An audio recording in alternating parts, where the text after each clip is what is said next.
Umbe kudai.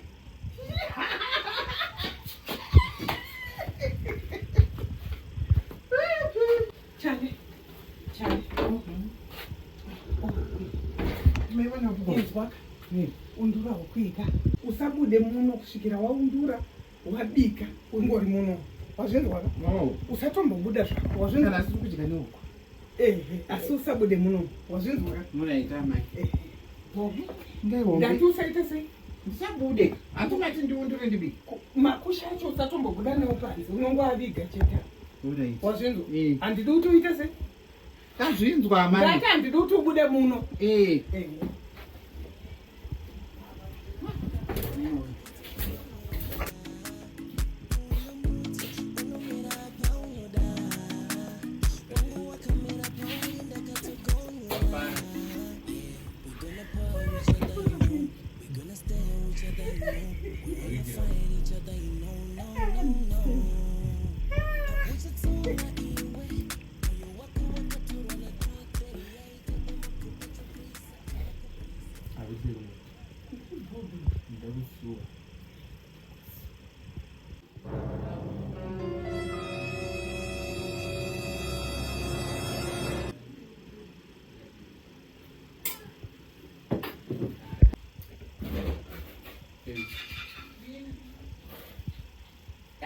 Gani sisi.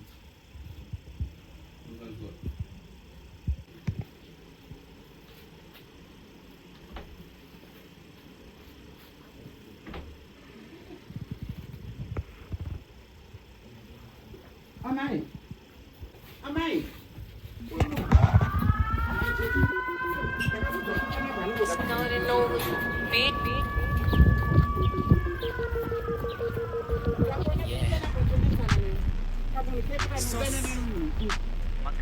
Ndikuone futhi kuyabana pamba wewe. Leo nasty boy. Amela kakuthi. Wakati sine kamuna. Ndikakuona kuti yaphana uko. Nonsense man. Nonsense ya munhu. Ameenda kwezwa. Ndikakuona chetu kuti yaphana uko.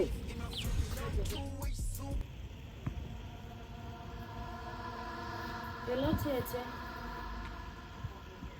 Makadeni. Tete kuna umira musha. Ndanetsekana tete, ndatambudzika. Vari kutoshingirira kuramba vachienderera mberi nekuda kutora murume wangu tete.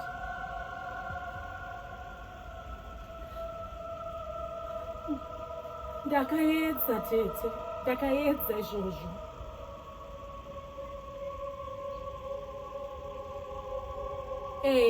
Ndinozviwana, ndinoiwana.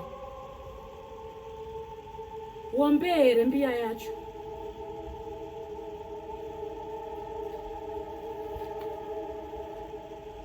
Reredhi jira racho reretsvo.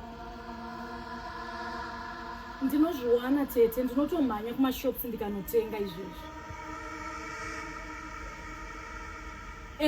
Tete ndinokwanisa.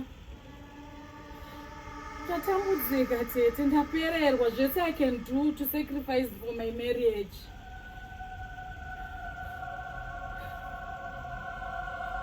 Ndinokwanisa dzakabereka kuno kitsi dziya.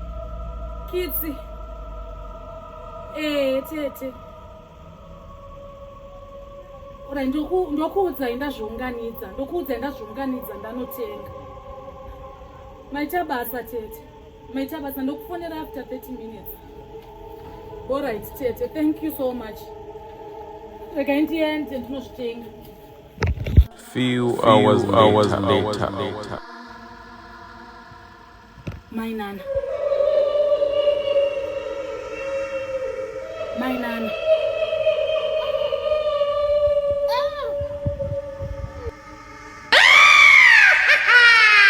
Mwana ngarwa.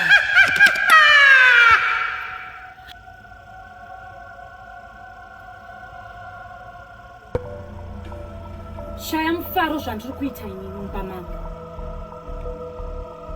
Suwa. Chema. Shungurudzika. Sezvauri kundiita mumba mangu.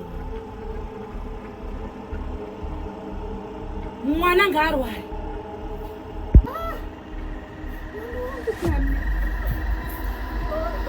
Kupiko